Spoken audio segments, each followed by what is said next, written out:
Hollywood tonight. Tonight with us, we have Bucketmouth Peavine, one of America's favorite country singers. He's just flown in from Hollywood, and it's really a pleasure to have him. Well, Bucketmouth, it's good for you to be here. Well, I'm glad to be here, I tell you. Well, I hear that you have really made it big in Hollywood. What's it like? Well, it's nothing short of fantastic, I'll tell you. The parties till 4 in the morning, milling around with the Hollywood celebrities, the crowd, the jet set and everything. You might call them people like Robert De Niro and Sting and Rob Lowe and Ozzy Osbourne, all those kind of people, you know, staying up till 4 in the morning, and the drugs and everything. There's a dark side too. Do you have any good dirt on anyone? Will you name names? Oh, I couldn't do that. Those are swell people, I'll tell you. Darn, we thought maybe we'd get a little dirt, the lowdown. I couldn't do that, no. How did you get your first big break? My first big break, you mean into music? Right, into music. Well, I'll tell you, it was back in 1958. I just graduated from college, and I was in a local talent show in my hometown there in Blytheville, Arkansas. It's where I was born and raised. And there was a talent show there, and me and my brother Banana Peavine, we called him Banana because he had yellow jaundice when he was a kid, and his skin turned yellow, and they all called him Banana, and it kind of stuck. And well, me and Banana, we formed this little country band, and we were playing this talent show, and an agent seen us well, and by God, he said, "You boys is pretty good. Why don't you come play on the road for me?" And well, it was all uphill from there. It went real good for us. Well, that sounds like an interesting life that you've led. Oh yeah. Well, heard an interesting story about your first TV appearance. You want to tell me about that, Bucketmouth? Yeah, I figured you'd bring that up. That was in Memphis, Tennessee. That was in 1959. I was 23 years old then. 1959. It was on in. Let me see if I can remember the name of the show. I know it was Star Hour. Roscoe Maxon was the name of the fella. Roscoe Maxon's Star Hour. He ran a grocery store there, and he sponsored his own show. And well, I was on there, and you remember them saying that when Elvis was on Ed Sullivan, they couldn't shoot him below the waist, you know, because of his gyrating. Well, it was sort of the same thing with me. They told the cameraman, well, don't shoot Bucketmouth below the waist. Well, I'd forgotten to put my pants on, you see, before I went on stage. Now, that's why I wear these coveralls all the time, because, well, you know, you put the shirt on, well, by golly, you already got the pants on there. You never can forget. That won't happen again. Well, have you had a farm aid before, haven't you? Well, yeah, it was last year. It didn't go too well, I'll tell you there, Karen.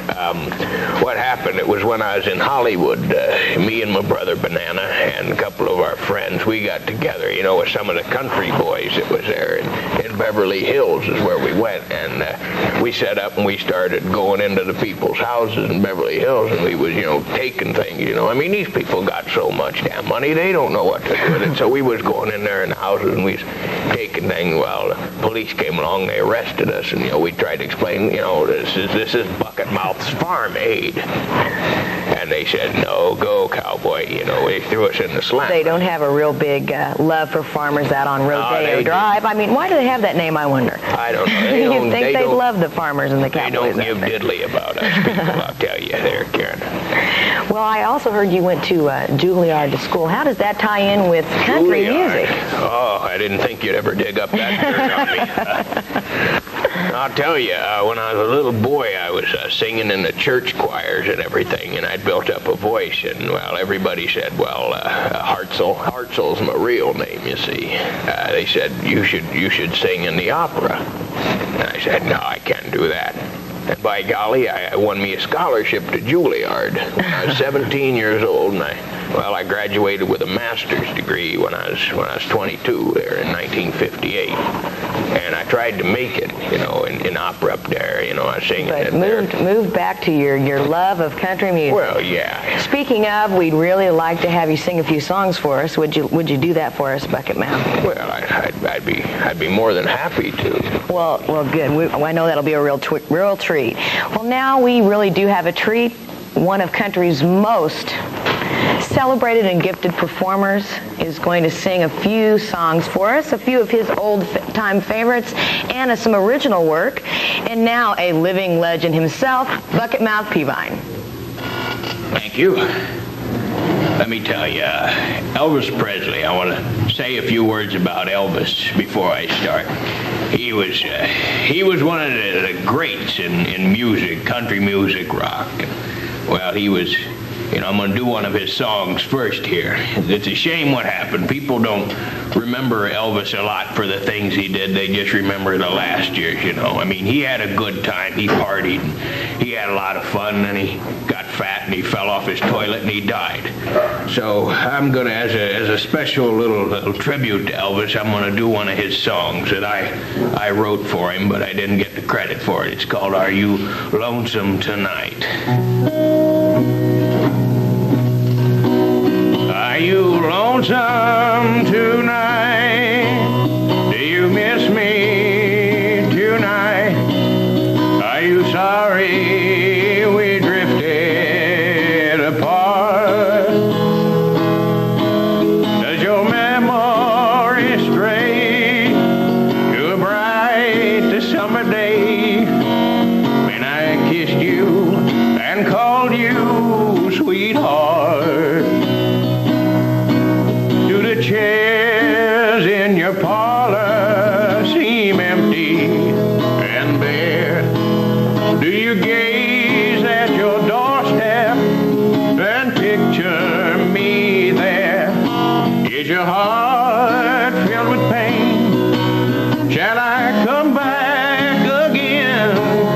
Tell me, dear, are you lonesome tonight? I wonder if you're lonesome tonight. You know, baby, somebody once said that the world was a stage. Each of us, well, we play a part. And if you learned your lines correctly, if you learned your I forgot where I was. Anyway, honey, when you told me you loved me, you lied to me, you miserable. And look at you now. Sure, I was a bum back then. I know I was a bum. Sure, you run off with old Jacob. Yeah, what's he doing now? He's running a gas station. Yeah, and I'm on top of the world. I'll destroy you like I've destroyed all others that have stood in my path. So why don't you do us all a favor? Maybe just fall off your toilet and drop dead like Elvis did, huh? Yeah. Is your heart filled with pain? Shall I come back again? Tell me, dear, are you lonesome tonight?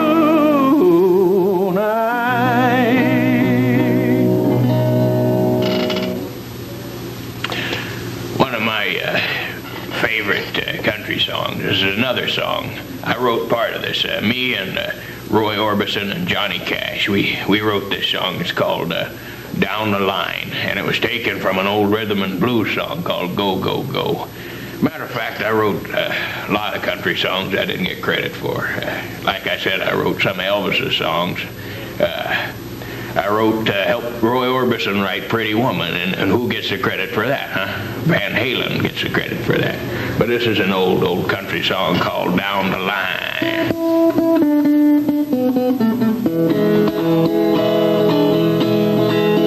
Well, you can't be my love, baby, you ain't got the style. I'm gonna get some real gone love that'll drive a cool cat wild. On the move, rolling right on down. Gonna get me a gal that'll go out on town. Well, we're gonna move on down the line. Gonna get me a gal that'll make some time. She can't keep quiet, she can't keep up, 'cause when she starts strutting down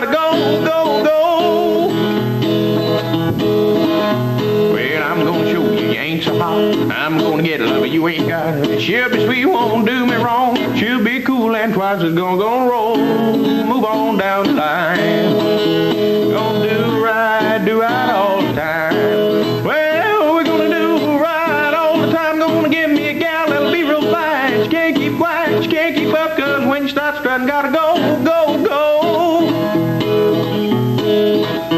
Well, you can't be my loving baby, you ain't got the style.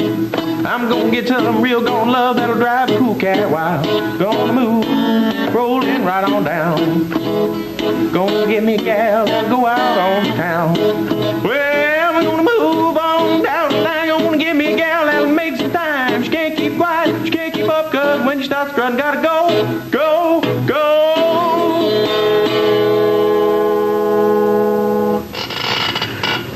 Another good, not really a country song, but it's a folk song is what it is, I'll tell you. It was written by a lady named Malvina Reynolds. She looked out on the property where she's living one day. You know, I think it was Virginia, as a matter of fact. And she saw all the little houses and whatnot there. And she thought, well, they all look like little boxes. They all look just the same. Well, I've changed this song a little bit. I've updated it, you might say. Little boxes updated. Little boxes on the hillside, little boxes full of macrame, little boxes on the hillside, and they all look just the same. And the women all wear overalls and grow organic vegetables, and their jewelry comes from Pakistan, and it all looks just the same. And the men are into pottery or else they're into leathercraft, and they're getting their heads together, and it's always been the same. And the children go to daycare where the girls are all aggressive and the little boys are nice and passive, so they all grow up the same. Sort of a joke there, you see. Little boxes on the hillside, little boxes full of extra prints, little boxes on the hillside, and they all look just the same. And they all read Kurt Vonnegut or Carlos Castaneda, and they've all skied Colorado, and it all comes around the same. Little boxes on the hillside, little boxes full of spider plants, little boxes on the hillside, and they all look just the same. Little boxes on the hillside, little boxes full of spider plants, little boxes on the hillside, and they all look just the same.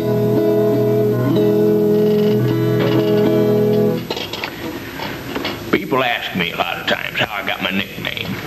I'm going to tell you that right now tonight, because not a lot of people know this. When I was 19 years old, back in 1955, we were all sitting around playing pool when I was in college, as a matter of fact. We were all getting pretty drunk. We were pretty tight by about 1 in the morning. And they said, Hartzell, what can you do? And I said, well, I don't know. I said, well, try this. So I took 4 cue balls and I stuck them in my mouth. And they said, well, gee whiz, he's got a mouth on him like a bucket. And I couldn't get him out, so they went ahead and they took a pool cue and whacked me across the jaw and busted my jaw to get him out. That's how I got this right here. They busted my jaw with a pool cue to get them balls out of there.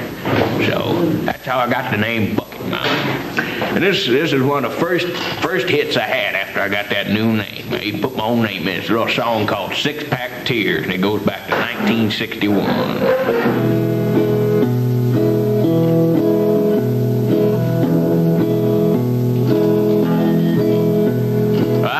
Myself a 6-pack when my daddy bought the farm. I took my 6-pack outside and drank it behind the barn.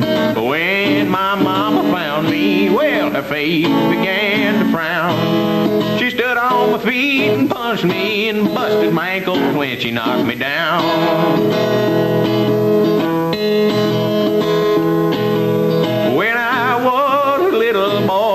Mama, she used to say, get out that bed, you bum, and you do your chores today.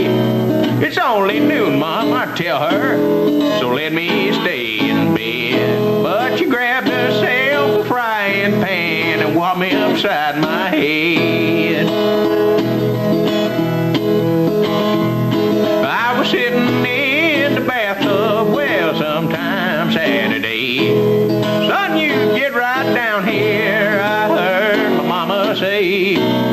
The sheriff's here, my mama said, so slip on something fast. So I slipped on a bar of soap and fell and broke my. Ask me where I come from, I'll tell you Tennessee. I ain't got no education, but that don't bother me. I don't bathe or sing stupid songs, and my name is Bucketmouth.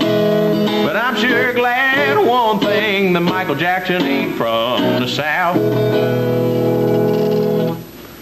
One of my favorites, I tell you. Well, another of my favorite songs. I didn't write this one.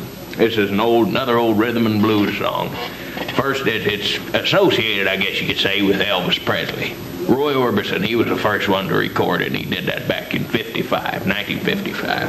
It's an old song called Trying to Get to You. I've been traveling over mountains, even through the valleys too. Well, I've been traveling night and day, I've been running all the way, baby, trying to get to you. Well, ever since I read your letter, well, you said you loved me true. Well, I've been traveling night and day, I've been